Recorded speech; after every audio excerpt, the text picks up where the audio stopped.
तो इसी तरह से मैं बता रहा था कि देन अगर आप लेट्स सपोज के पिछले वक्तों में आप देखें तो ऐसे होता था कि कोई शख्स आता था, आके घर का दरवाजा बजाता था और वो कहता था जी मुझे जो है वो आपके अब्बू ने या मुझे आपके हस्बैंड ने या मुझे फलां ने भेजा है, उन्होंने कहा जी घर से फलां चीज ले आए। तो घर वाले कहते थे वो कोई ना कोई चीज भी ले आता था उसकी निशानी के तौर पे कि जी ये उन्होंने मुझे ये दिया, ये दिखा के, तो वो घर वाले वो चीज दे देते थे। तो वो बाद में पता चलता था कि वो तो कोई फ्रॉडी था और वो मतलब ये सारा इस तरीके से जो है, यही चीजें सिमिलर जो हैं चीजें अब वर्चुअल वर्ल्ड में हो रही हैं, साइबर स्पेस में हो रही हैं, बस थोड़ा वे आउट चेंज हो गया है। सिमिलर चीजें जो फिजिकल वर्ल्ड में होती हैं उनको वही सेम की सेम इधर हो रही हैं। अब इसी तरह बेटिंग जो है वो मतलब आपको डिफरेंट प्राइजेस की ऑफर, कि भाई आपको ये प्राइज विन हो गया या आपकी लॉटरी निकल आई है, या इस तरह से होता है कि वो कहता है कि जी मैं मेरे इतने, आप ईमेल इस किस्म की ईमेल्स आती हैं कि जी मेरा फलां बैंक में जो है मेरे इतने पैसे हैं, मैं मरने वाला हूं, मैं चाहता हूं कि मैं दे दूं, या मेरे इतने पैसे फलां बैंक में फंसे हुए हैं और मतलब मुझे मेरी कोई हेल्प करे तो वो निकल आएंगे, उसके लिए इतनी फीस वो देनी पड़ेगी वगैरह वगैरह, या मैं फलां कंट्री से बिलोंग करता हूं या करती हूँ। तो ये मुख्तलिफ वे आउट हैं ह्यूमन साइकोलॉजी को बेसिकली जो है एक्सप्लॉइट करने के। अब लेट्स सपोज कि अगर इसको हम फर्दर अंडरस्टैंड करें, अब लेट्स सपोज कि अगर मैंने कोई भी अटैक लॉन्च करना है, ठीक है, तो मुझे पहले ये देखना पड़ेगा, मुझे उस प्रोसेस को स्टडी करना पड़ेगा। मिसाल के तौर पे अगर मैंने जो है लेट्स सपोज कि मैंने आपका अकाउंट ही हैक करना है, ठीक है, तो अब अकाउंट हैक करने का अगर मैंने ईमेल अकाउंट हैक करना है या आपका बैंक अकाउंट मैंने उसको करना है, तो अब मुझे ये देखना है कि मुझे क्या इंफॉर्मेशन रिक्वायर्ड है। अब या तो मुझे सीधा सीधा पासवर्ड ही पता चल जाए, ठीक है, और अगर वो मुझे जाहिर है अगर मैं आपके फिजिकली इन कांटेक्ट में या उस तरह से वो नहीं, तो क्योंकि technically normally technical things are difficult. तो दूसरा तरीका ये है कि अगर यानी फॉरगेट पासवर्ड की ऑप्शन होती है, ठीक है, कि अगर आप पासवर्ड भूल जाएं तो आपको ये स्टेप करने हैं। अब उन स्टेप के अंदर फिर होगा कि अच्छा आपकी डेट ऑफ बर्थ क्या है, अच्छा आपने जो भी क्वेश्चन दिए होंगे उन क्वेश्चन के अगर आंसर मुझे पता है तो मैं वो आंसर जो है पुट करके उसका पासवर्ड चेंज करके वो ऑक्यूपाई कर सकता हूँ। तो सिमिलर वे में जैसे अगर आपने अपने बैंक अकाउंट की पिन चेंज करनी होती है या मतलब उसकी, तो तब भी आप फोन करते हैं तो वो आपसे मुख्तलिफ आपकी वालदा का नाम पूछते हैं, आपका आईडी कार्ड नंबर और बाकी डिटेल्स पूछी जाती हैं। तो वो जो है उस अगर ये डिटेल कहाँ से आएंगी, ये detail basically information gathering phase के अंदर ये डिटेल इकट्ठी की जाती है।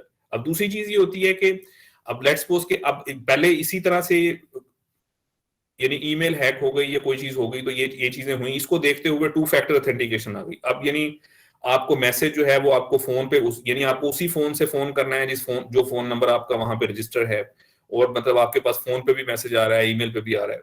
तो देन अगर आप इसको देखेंगे तो इसके हिसाब से जो है वो उसको लॉन्च करेंगे, ठीक है अब मुझे फोन नंबर जो है या ईमेल एड्रेस स्पूफ करना है। स्पूफिंग मींस दैट के यानी आपके पास फोन नंबर शो हो रहा होगा कि ये फोन नंबर जो है आपके फ्रेंड का या ये लीगल फोन नंबर है, जबकि एक्चुअल में ऐसा होगा नहीं। मुख्तलिफ इस तरह के टूल्स और टेक्नोलॉजीज अवेलेबल है जिसके थ्रू, या ईमेल एड्रेस आपको ईमेल आएगी, जैसे फाल्कन विजडम फाउंडेशन की तरफ से आपको ईमेल आती है, तो ईमेल एड्रेस वही होगा, सारा कुछ वही होगा, आपको लगेगा कि ये इस तरह से ईमेल आई है, जबकि एक्चुअल में वो स्पूफ्ड ईमेल होगी। अगर आप उस पर रिप्लाई करेंगे तो रिप्लाई नहीं होगा। इवन इस तरह की जो कॉल्स आती हैं अगर आप कॉल बैक करेंगे तो मतलब वो कॉल बैक नहीं होगी, आप जब दोबारा कॉल उसी नंबर पे करेंगे तो वो एग्जैक्टली रियल पर्सन के पास जाएगी और मतलब पता चल जाएगा कि भाई ये चीज ऐसे नहीं थी।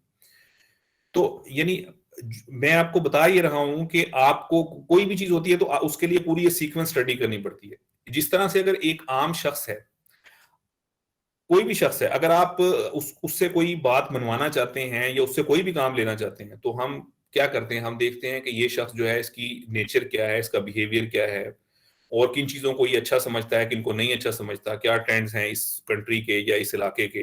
तो उस तरीके से लोग उसको अप्रोच करते हैं ताकि उससे अपना काम निकलवा सकें या वो। तो सिमिलर वे के अंदर जो है अब इसके डिफरेंट फेजेस बने, एक टेक्निकल फेज आ गया कि आपको स्पूफिंग करनी है, दूसरा फेज आ गया कि आपको जो उसकी इंफॉर्मेशन चाहिए वो जाहिर है आपको सोशल मीडिया से वो इंफॉर्मेशन मिलेगी।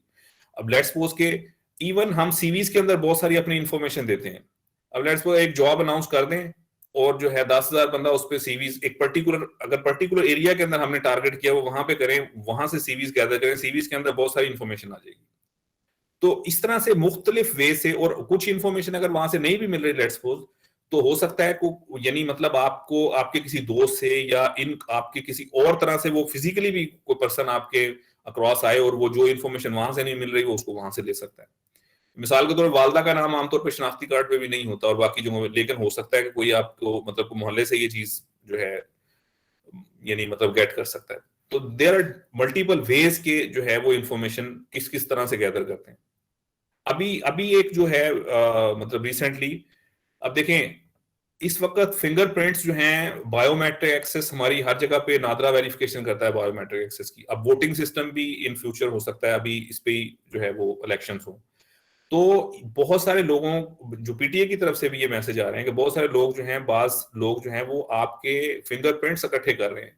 वो आते हैं कि जैसे ये जोन की सिम है आपको फ्री मिलेगी, और ये वो खवातीन फिर रही होती हैं मोहल्लों के अंदर, और वो उस वक्त आती हैं स्पेशली जिस वक्त जो है वो मिसाल के तौर पे जुमे वाले दिन जुमे की नमाज के टाइम आएंगी कि जी उस वक्त जो है वो मेल घर पे नहीं होते, लिहाजा फीमेल्स को कहेंगी कि भाई आपको ये सिम फ्री है, ये पैकेज है, वो पैकेज है, और मशीन उनके पास होगी कि अपने फिंगरप्रिंट स्कैन करवाएं।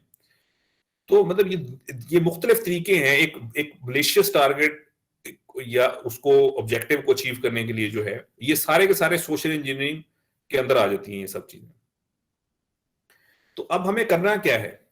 अब हमें करना ये है कि सोशल इंजीनियर का जो उसका यानी मकसद होता है वो ये है कि आप जल्दबाजी में फटाफट कोई काम करते हैं। तो एक चीज है रिएक्शन और एक चीज है रिस्पॉन्स। रिएक्शन का मतलब ये है कि किसी ने आपको कुछ कहा, आपने बगैर सोचे समझे जो भी आपका एक बिहेवियर सेट था आपने आगे से उसको एक की दो सुना दी।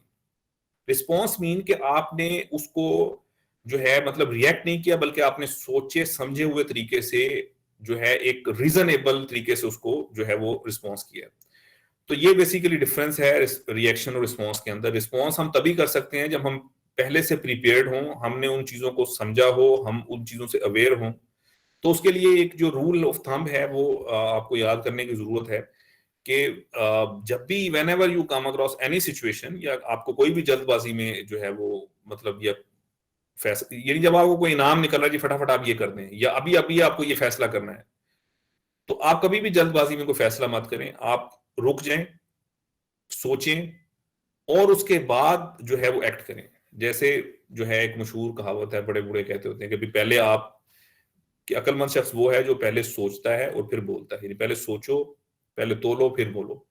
तो यही चीज है कि इसको आप अपनी जिंदगी के अंदर जो है लेके आए कि अब जब भी आपको कोई मैसेज आता है कि ठीक है ये यानी आपका फला लॉटरी निकल आई है, या किसी भी तरह से कोई आपसे इंफॉर्मेशन मांगी जा रही है, या कोई ईमेल ऐसी आ रही है कि ठीक है जी आपको आपके बॉस की तरफ से ईमेल आई है, मैनेजर की तरफ से आई है, किसी इदारे की तरफ से आई है, तो तब भी आपने पहले उसको मतलब इमीडिएटली रिस्पॉन्ड नहीं करना।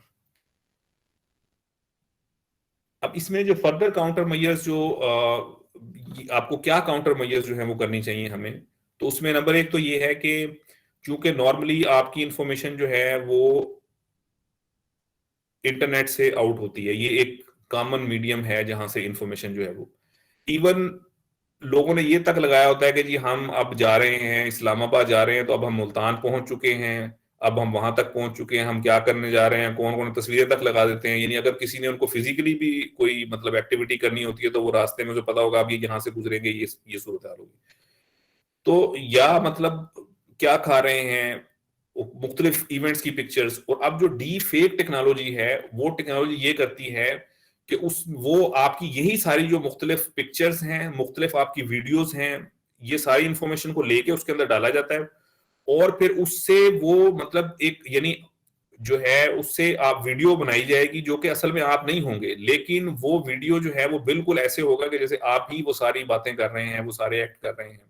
इस तरह की बहुत सारी वीडियोस इमरान खान के हवाले से और मुख्तलिफ जो है पॉलिटिशियंस के हवाले से मार्केट में है, जो कि वो उन्होंने वो नहीं कहा, लेकिन चूंकि उनकी वो सारे मटेरियल को लेके उन्होंने डीफेक टेक्नोलॉजी में डाल के उसकी उस तरह से फिर वो एक्ट कर सकते हैं। वो दूसरा बंदा जिस तरह बोलेगा तो सामने ऐसे नजर आएगा जैसे ये वो फलां शख्स जो है वो बिल्कुल उसी के जेस्चर, उसी की लहजा और उसी की जो है वो सारा बॉडी लैंग्वेज नजर आ रही होगी।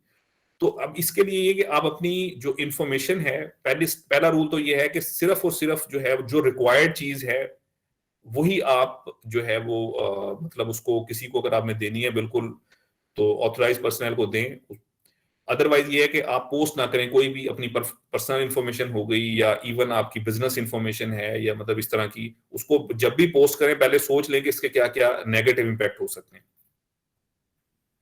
उसके बाद ये है कि आप अपना पासवर्ड जो है वो किसी को मतलब उससे शेयर ना करें, क्योंकि बेसिकली ये एक पासवर्ड जो है एक बेसिकली की है to enter into the system, ठीक है।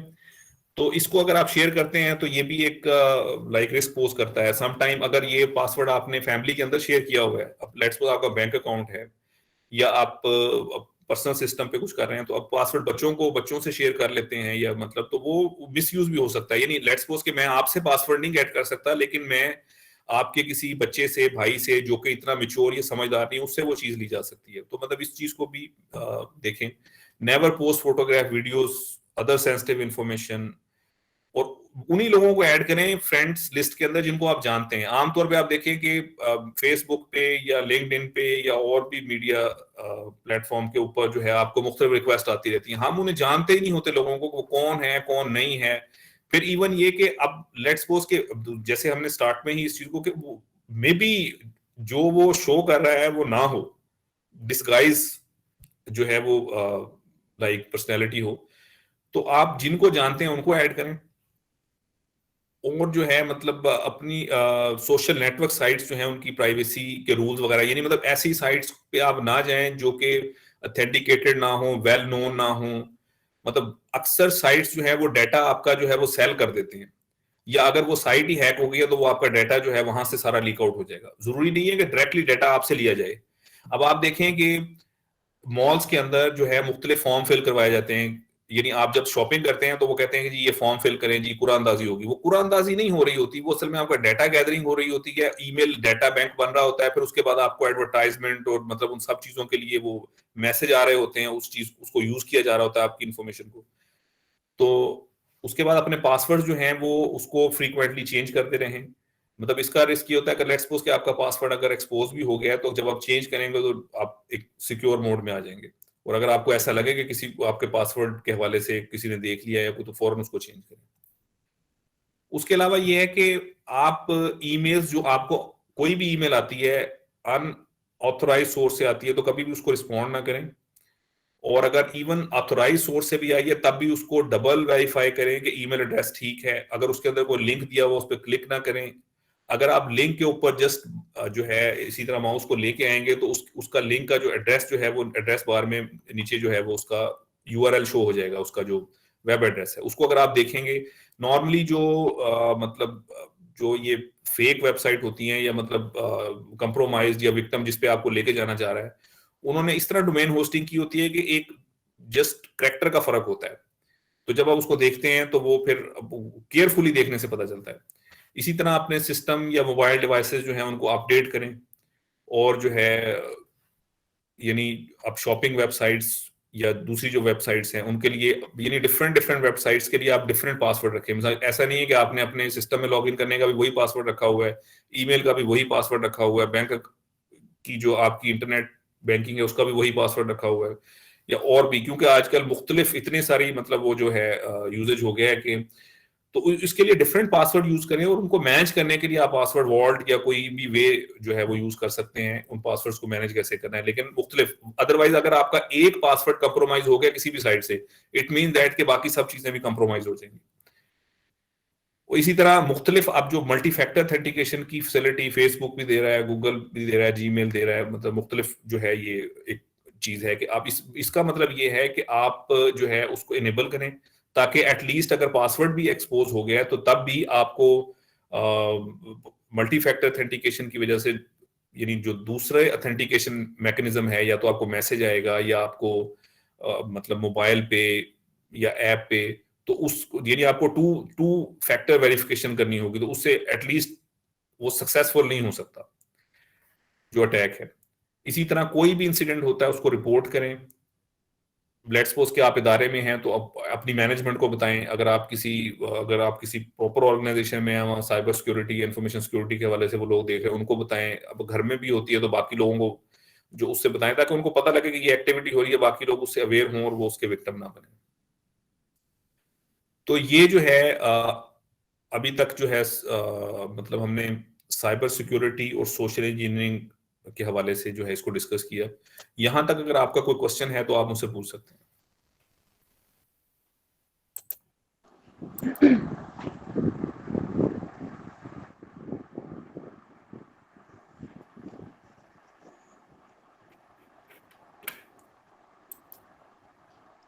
Assalamualaikum.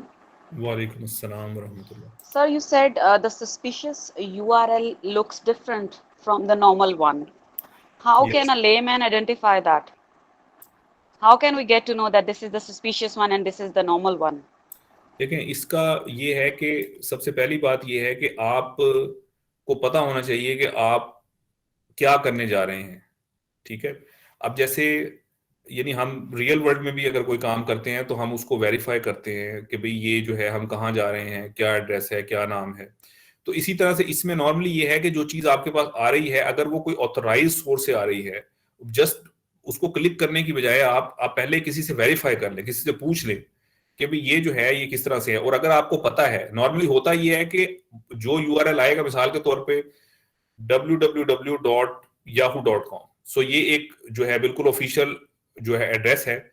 लेकिन अब yahoo.com.pk अगर उसके साथ लगा हो तो ये अब उनकी जो ऑफिशियल वेबसाइट नहीं रही, या yahoo.com.org या इस तरह से, या आगे उन्होंने कुछ इस तरह से लगा दिया तो वो बिल्कुल डोमेन नेम चेंज हो जाती है। तो एक आम यूजर जो है वो बस स्टार्ट को देखता है कि yahoo.com लिखा हुआ है तो वो समझता है कि ये बिल्कुल ठीक है। तो इसमें केयरफुली देख, अब जैसे मिसाल आप फाल्कन विजडम फाउंडेशन की वेबसाइट पे जाते हैं या मतलब आपको ईमेल आ रही है तो आप उसमें भी इसी तरह से बिल्कुल कैरेक्टर्स का फर्क होता है। कहीं पे बाज़ औक़ात तो यूआरएल इतना लंबा हो जाता है कि आप उसके आगे एंड पे कोई जो चेंज उन्होंने करनी होती है वो की होती है कि आप उसको पूरे को पढ़ नहीं पाते या देख नहीं पाते। तो यहाँ पे यही चीज है कि जिसका तो आपको एग्जैक्टली पता है उसको भी आप अच्छे से वेरीफाई करें कि ये वही है, और जिसका आपको नहीं पता उसको आप क्लिक ना करें, उस पर आप इस तरह से ना करें, उससे पहले आप वेरीफाई करें। मिसाल के तौर पे देखें, अगर मैं अपना ऑफिस का लैपटॉप यूज कर रहा हूं, ठीक है, अब अगर या मेरा मोबाइल है जिसके अंदर मैं इंटरनेट बैंकिंग करता हूं या बाकी, अगर मैं उससे कोई ऐसी एक्टिविटी करूंगा तो डेफिनेटली मैं कंप्रोमाइज हो जाऊंगा। तो अगर मेरे पास कोई ऐसी चीज आती है कि मैं मुझे लगता है कि ठीक है मुझे इसको देखना चाहिए, तो मैं उसको किसी दूसरे सिस्टम से वेरीफाई कर सकता हूं, या मैं किसी और मतलब यूजर से उसके बारे में जो है वो मालूमात ले सकता हूं। कोई और अगर मेरा कुलीग या मेरा कोई ऑफिस में कोई समझदार पर्सन है तो मैं उससे पूछ सकता हूं कि भाई इस तरह से है तो आपका इसके बारे में क्या कहते हैं। और फिर उसका उस रिस्क को कवर करते हुए मैं अपनी जो है वो यूज ना करूं अपनी डिवाइस जिसमें मेरी लेट्स सपोज के कॉन्फिडेंशियल चीजें हैं। Assalamualaikum, sir. वालेकुम अस्सलाम। Sir, Sarah Rahman from Punjab School, Lahore campus, sir. Sir, I have a ji, couple of questions. Can you please explain the term phishing again, sir? Like it stands for what? Secondly, sir, like in official organizations, we are having passwords. So, do you recommend that official password should be changed occasionally also? Third question is that can you please explain the term of verifying information through authentic forums or something like that?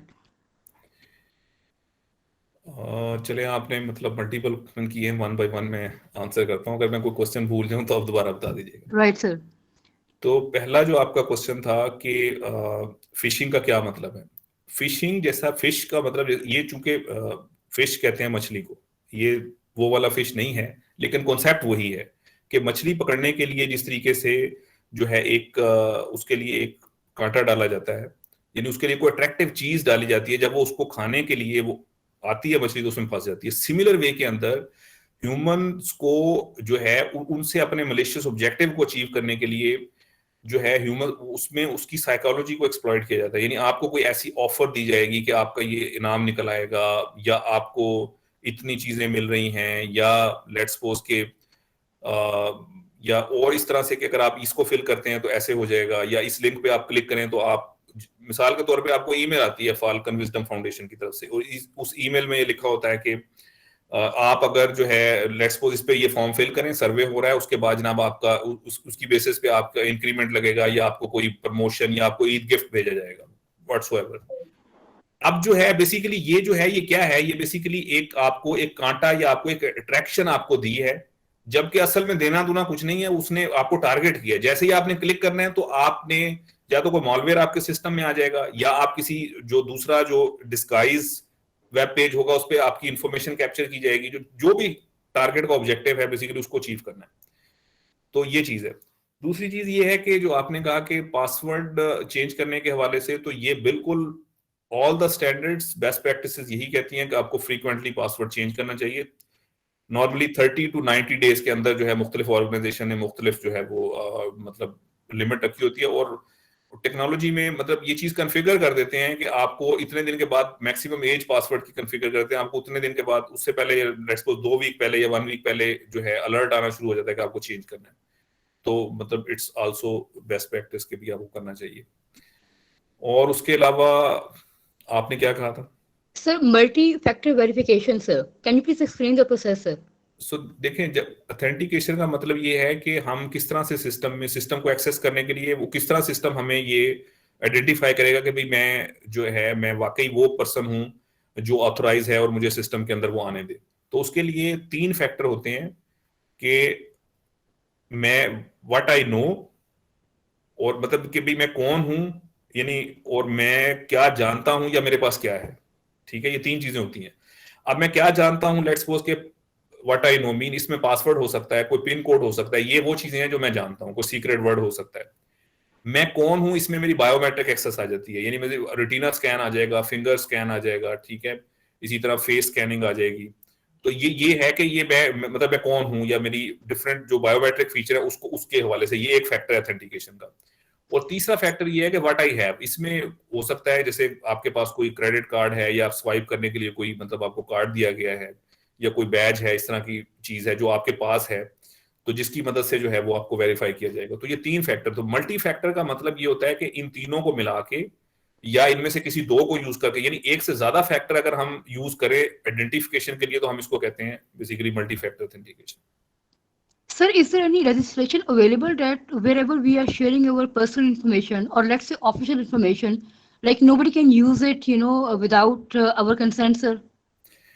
सो इस तरह जो है different countries के अंदर इसके बकायदा laws हैं, और जो है मतलब कि इसके वो आपके कंसेंट के बगैर इस्तेमाल नहीं कर सकते, लेकिन अभी पाकिस्तान में इस तरह के लॉज नहीं हैं, और इस पे ऑल ओवर द वर्ल्ड तो बहुत काम हो रहा है, और बिल्कुल ये ऐसा ही होना चाहिए। अब जैसे अगर आप GDPR को देखते हैं, मतलब जो यूरोपियन यूनियन ने एक पूरा वो प्राइवेसी का लॉ बनाया, इसी तरह और लॉज हैं, यानी चाइल्ड बच्चों के हवाले से, यानी वो लॉ ये कहते हैं कि भाई अगर जो चाइल्ड की यानी आपकी इंफॉर्मेशन आपके कंसेंट के बगैर आउट नहीं हो सकती, यानी उसको यूज ना किया जाए, और बच्चे की इंफॉर्मेशन उसके पेरेंट्स या उसका जो है गार्डियन, उसकी कंसेंट के बगैर वो मतलब यूज नहीं हो सकती। अब देखें, आप जो इन्फॉर्मेशन देते हैं, मिसाल के तौर पे आप इन्फॉर्मेशन अपने एजुकेशनल इंस्टीट्यूशन को या बैंक को, आप एक स्पेसिफिक पर्पस के लिए वो इन्फॉर्मेशन देते हैं, वो इसलिए तो नहीं देते कि उसको मिसयूज किया जाए। अब मैं आपको इसकी एग्जांपल देता हूं कि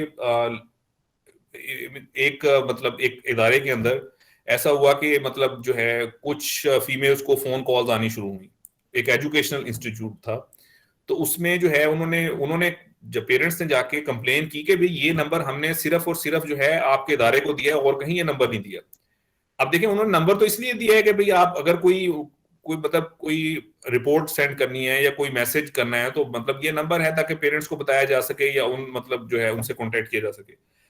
अब फिर जब उसकी इन्वेस्टिगेशन की तो पता चला कि लाइब्रेरी में जब वो बुक्स वगैरह इशू करवा रही थी बच्चियां, उन्होंने वहां नंबर जो है उनके वहां से जो लाइब्रेरी में जो लड़का था इनसाइड, यानी उसने वो इन्फॉर्मेशन आउट की, बाहर लड़कों को दी, और वो इस तरीके से जो है वो मिसयूज होनी शुरू हुई। तो इन चीजों के ऊपर लॉज हैं, इनका बकायदा फिर उसके ऊपर जो है उनको, यानी अब पाकिस्तान में उसकी उस तरह से इम्प्लीमेंटेशन नहीं है, या मतलब अभी उस पर काम नहीं उस तरह से हो रहा, अंडर प्रोसेस हैं चीजें, लेकिन बाहर अगर इस किस्म की एक्टिविटी की जाए तो उसके हवाले से बकायदा उसको मतलब पेनल्टीज और वो सारा कुछ होगा।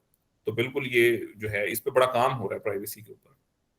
Sir, cyber education and cyber awareness, they are two different things. So what is your recommendation at school level, sir?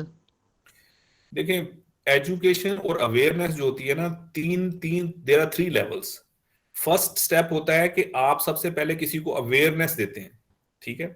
Awareness जैसे अभी मैं आपको बता रहा हूं, मतलब डिफरेंट, एक तो ये है कि सेशन के थ्रू अवेयर कर रहा हूं आपको कि भाई ये थ्रेट्स हैं, साइबर सिक्योरिटी के हवाले से ये चीजें हैं, और एक चीज ये है कि या आपको इस तरह के पोस्टर या आपको ईमेल मैसेजेस, मतलब उसके थ्रू आपको अवेयर किया जाता है। जब आपके अंदर अवेयरनेस आ जाती है तो नेक्स्ट स्टेप होता है कि आपको ट्रेन किया जाए। तो ट्रेनिंग में हम यानी एक पर्टिकुलर कंटेंट्स होंगे जिसके हवाले से आपको स्पेसिफिक जो है वो यानी मतलब ट्रेन किया जाएगा, और वो जॉब स्पेसिफिक भी हो सकती है, आपका रोल स्पेसिफिक भी हो सकती है। यानी मिसाल के तौर पे आप अगर आप टीचर हैं तो टीचिंग के हवाले से, मैनेजमेंट स्टाफ हैं तो उसको मैनेजमेंट के हवाले से, या आपकी जो भी डोमेन बनती है उस हवाले से आपको मतलब जो है वो ट्रेन किया जाए। नेक्स्ट स्टेप होता है कि आप फिर एजुकेशन की तरफ जाते हैं कि आप कहते हैं कि मैंने कोई ना कोई मैं BS साइबर सिक्योरिटी कर लूं या मैं कोई सर्टिफिकेशन कर लूं, यानी प्रॉपर डिग्री जो है बेसिकली ये। तो नॉर्मली ऑर्गेनाइजेशन में भी इसी तरह से होता है, सबसे पहले इंफॉर्मेशन सिक्योरिटी की अवेयरनेस, सब लोगों के लिए अवेयरनेस ही होती है।